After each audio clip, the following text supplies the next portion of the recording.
साथ करते हैं शुरुआत। ग्वालियर से खबर है, दिन दहाड़े युवती को गोली मारी गई है। एक युवक ने युवती पर गोली चलाई है। बता दें आपको, रूप सिंह स्टेडियम रोड की यह घटना बताई जा रही है। दहशत फैला रहा था आरोपी। पुलिस ने आंसू गैस के गोले भी छोड़े हैं। सिपाहियों की मदद से आरोपी को पकड़ा गया है। ये बड़ी खबर इस वक्त की ग्वालियर से। दिन दहाड़े एक युवती को गोली मार दी गई है। एक्सक्लूसिव तस्वीरें ये सामने आई हैं। दहशत फैलाने की कोशिश कर रहा था। रूप सिंह स्टेडियम रोड की ये पूरी घटना है। सरे रहा दिन दहाड़े आप देखिए, ये युवक उस युवती को गोली मार देता है। ग्वालियर का ये पूरा मामला है और दहशत फैला रहा था। बाद में पुलिस ने आंसू गैस के गोले छोड़े। सिपाहियों की मदद से आरोपी को पकड़ लिया गया है। दो तस्वीरें आपके टीवी स्क्रीन पर। आरोपी पुलिस की गिरफ्त में है। कैसे दिन दहाड़े गोली मारी गई है, ये जो पूरा घटनाक्रम है कैमरे में भी कैद हुआ है। एक्सक्लूसिव तस्वीरें आपको दिखा रहे हैं ग्वालियर से। ये देखिए आप, हाथ में पिस्टल या हथियार नजर आ रहा है शख्स के। पूरा घटनाक्रम रूप सिंह स्टेडियम रोड का बताया जा रहा है।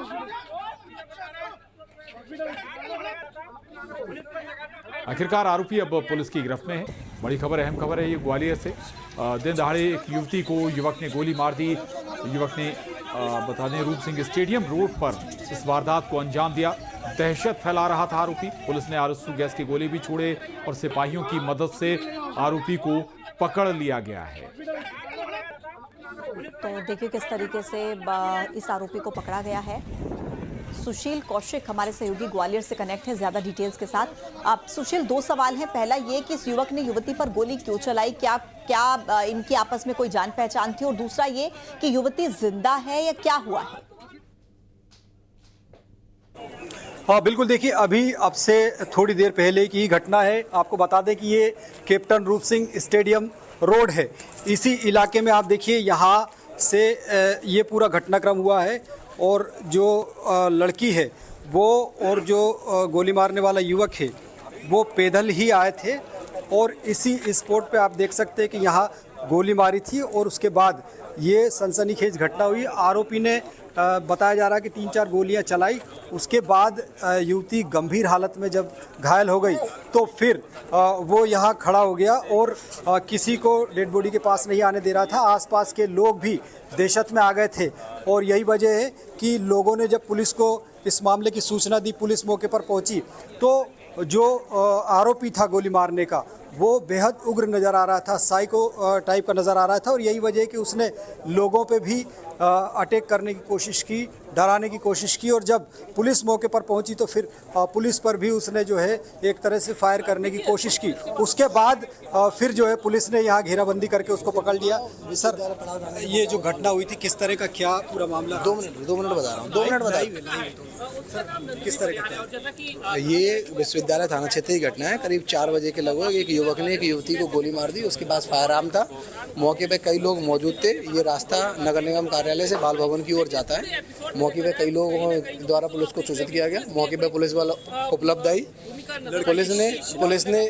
पुलिस ने अपनी कार्रवाई करी। मिनिमम बल का उपयोग करके उस व्यक्ति को पकड़ा गया है। घायल को हमने अस्पताल पहुंचा दिया है जेएच में इलाज के लिए। क्या नाम था उस लड़के का? अभी तक जो भी जानकारी प्राप्त है इसमें आरती परिहार नाम की कोई महिला है और उसको इलाज के लिए जेएच अस्पताल पहुंचा दिया। गोली मारने वाला शख्स कौन?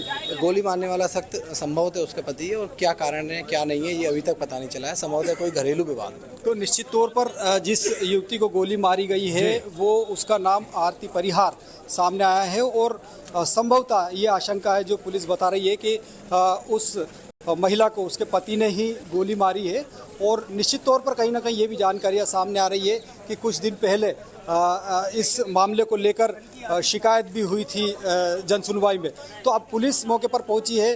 ग्वालियर के आईजी अरविंद सक्सेना भी अभी मौके पर ही है, वो भी बातचीत कर ही रहे हैं और थोड़ी देर बाद पुलिस इसमें तस्वीर कड़ियाँ जोड़कर साफ करेगी। लेकिन निश्चित तौर पर कहीं ना कहीं बेहद गंभीर घटना है। ये स्टेडियम रोड पर इस तरह से गोली मारी गई और बहुत नाजुक हालत है महिला की, जिसका नाम आरती। चलिए, शुक्रिया आपका इस पूरी जानकारी के लिए सुशील, धन्यवाद।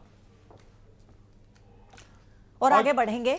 दिल्ली और बॉम्बे हाईकोर्ट को बम से उड़ाने की धमकी मिली है, जिसके बाद दोनों जगह हाईकोर्ट में हलचल हो गई। दिल्ली हाईकोर्ट में बम वाली धमकी सिर्फ अफवाह निकली। दरअसल ईमेल के जरिए दिल्ली हाईकोर्ट में 3 बम होने की धमकी दी गई थी और ईमेल में दोपहर को 2 बजे तक दिल्ली हाईकोर्ट को खाली करवाने की धमकी दी गई थी, जिसके बाद हाईकोर्ट को खाली कराया गया। हालांकि दिल्ली हाईकोर्ट की अब तक की जांच में कुछ भी संदिग्ध नहीं मिला। उधर बॉम्बे हाईकोर्ट को भी ईमेल के जरिए बम की धमकी मिली थी, जिसके बाद हाईकोर्ट को खाली कराया गया। वकील, जजों और दूसरे लोगों को बाहर निकाला गया। दोनों जगह बम की धमकी की खबर के बाद बम स्क्वाड की टीम मौके पर पहुंची। फिलहाल ईमेल के जरिए धमकी देने वाले की जांच की जा रही है।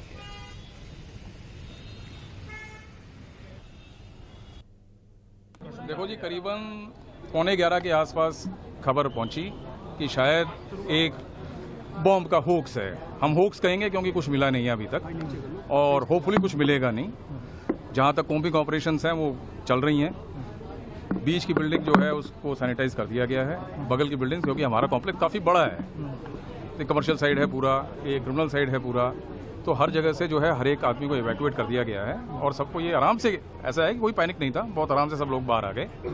हम रूम टू रूम गए, हर एक को बोला और सब लोग मान गए इस बात को, क्योंकि यहाँ पे एक पहले भी और बिहार में विधानसभा चुनाव से पहले सभी नेता एक्टिव नजर आ रहे हैं। ऐसे में वोट बैंक को भुनाने के लिए लीडर कोई मौका नहीं चूक रहे और इसी सिलसिले में लालू यादव उर्स के मौके पर पटना हाईकोर्ट दरगाह गए।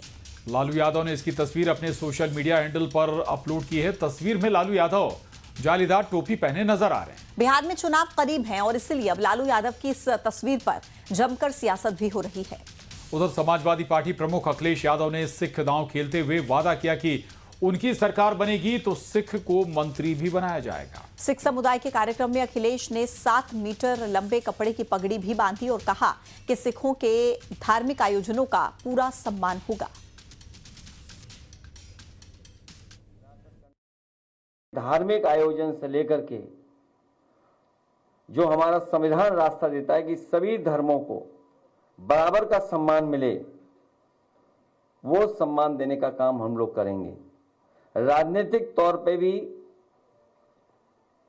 सम्मान देने का काम करेंगे। जिस तरह नेताजी ने कोई सदस्य नहीं था, उसके बाद भी मंत्री बनाया था, कैबिनेट में साथ में रखा था, इस तरह का भी सम्मान करने का काम हम लोग करेंगे। इनकी जो प्रतिभाएं हैं, जो बच्चे खेल कूद में भी आगे बढ़ना चाहते हैं, जो प्रतिभाएं हैं, उनके लिए भी अगर विशेष सरकार मदद करेगी, सरकार की मदद से हम लोग इनको, उनकी प्रतिभा को आगे बढ़ाने का काम करेंगे। उत्तर प्रदेश के रायबरेली में विकास योजनाओं को लेकर आयोजित की गई एक बैठक जुबानी जंग में तब्दील हो गई। इस बैठक में राहुल गांधी और राज्य मंत्री दिनेश प्रताप सिंह के बीच जमकर बहस हुई। दोनों के बीच एक ऐसा वाकया हुआ जिसने दिशा समिति की बैठक को अखाड़ा बना दिया।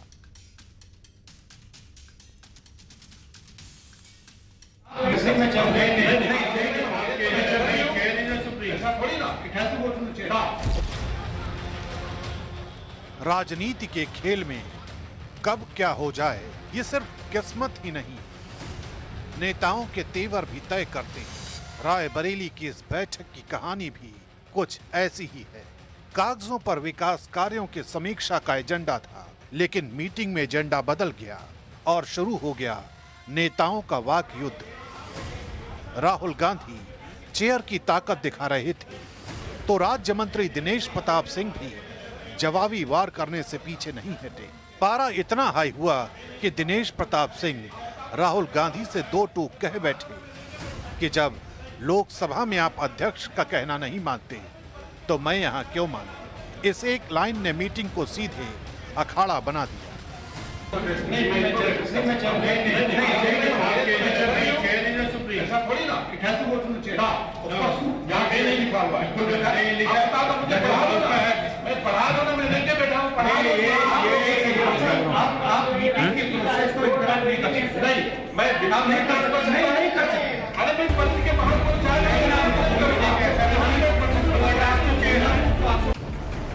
अब जरा इस पूरे हंगामे की टाइमलाइन समझ लीजिए। ये गहमा गहमी रायबरेली में हुई दिशा समिति की बैठक की है। बैठक की अध्यक्षता राहुल गांधी कर रहे थे और वो नियमों का हवाला देकर बार बार ये जताते रहे कि हर मुद्दा उन्हीं से पूछ कर उठना चाहिए। लेकिन उनके ठीक बगल में बैठे मंत्री दिनेश प्रताप सिंह कहां चुप रहने वाले थे। उन्होंने मौके का फायदा उठाया और वही तंज कस दिया जो राहुल गांधी को सबसे ज्यादा चुभता है।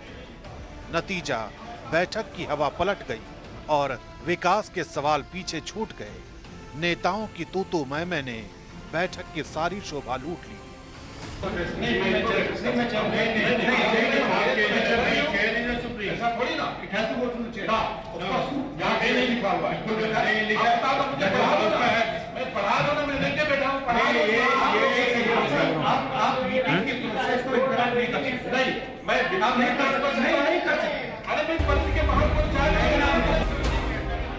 इस पूरे तमाशे के बीच अमेठी के सांसद केएल शर्मा भी बीच बीच में अपनी राय रखने की कोशिश करते रहे, लेकिन सियासी शोर शराबे में उनकी आवाज गुम हो गई।